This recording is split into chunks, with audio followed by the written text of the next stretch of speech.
element is plot. Plot is the organized sequence of events that make up a story. We divide plot into 5 different sections. The first section is the exposition. This is at the beginning of the story, and this is where we're introduced to our characters, our setting, as well as to our main conflict.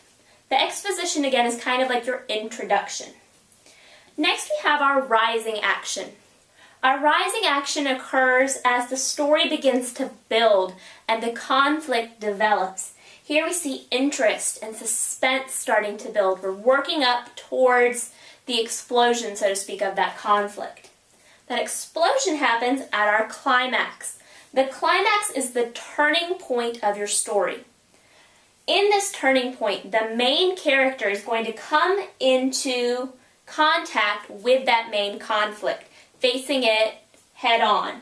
They're also going to experience some sort of change at this climax. This is the turning point. Coming down from our climax, we have the falling action. This is where the conflict of the story starts to be solved. We see those steps being taken to solve the problem.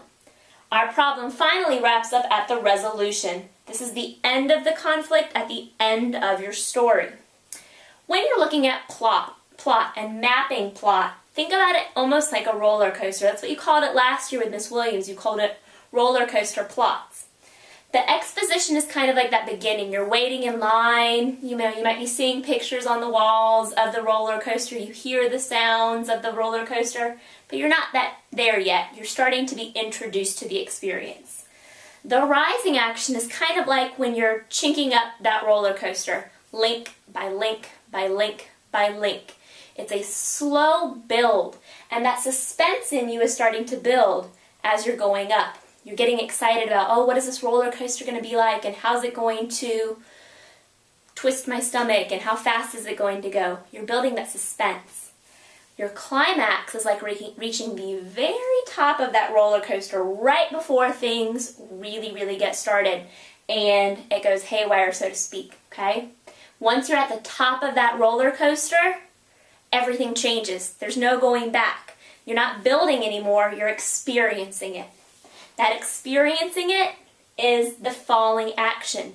You've had that turning point. You've faced that conflict head on, and now you're resolving it. Or in the case of a roller coaster, you're experiencing the roller coaster. You're going upside down, and you're going 70 miles an hour, and backwards and forwards. You're experiencing it. And then the resolution is like the end of your roller coaster where, whew, you made it. You're past the part where they take the goofy picture of you screaming, ah! And you have slowed down to a stop. It's finally done, and you've had the experience. Looking at Stella Luna, we can break our plot into these 5 segments.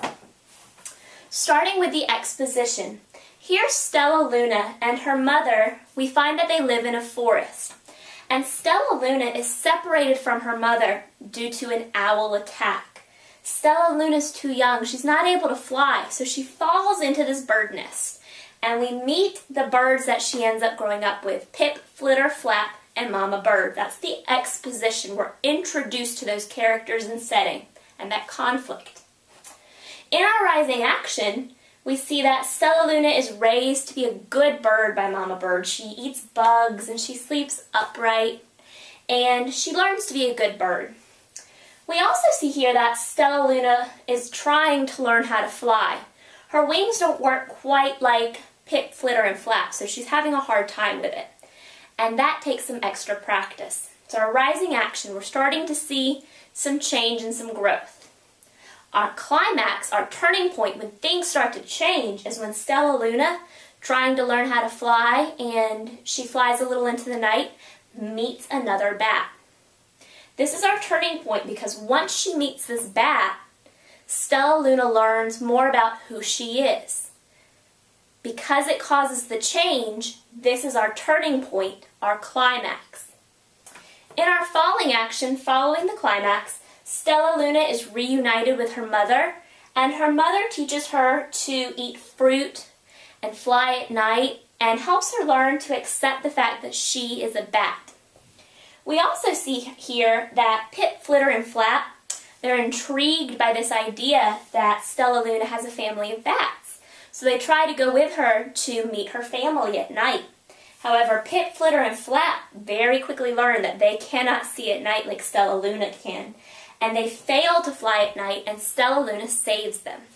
This is our falling action. We're starting to see the conflict be solved, this conflict of who am I bird or a bat? In our resolution, our ending, we see that Stella Luna, Pip, Flitter, and Flap, they've started to realize and they're coming to terms with the fact that they are all different, even though they all feel very much alike. And here in the resolution, they decide that that's okay. It's okay that they're all different. It's okay that they can still be friends, and they accept who they are, and they accept each other for who they are. This is our plot, our mapping of the events through Stella Luna.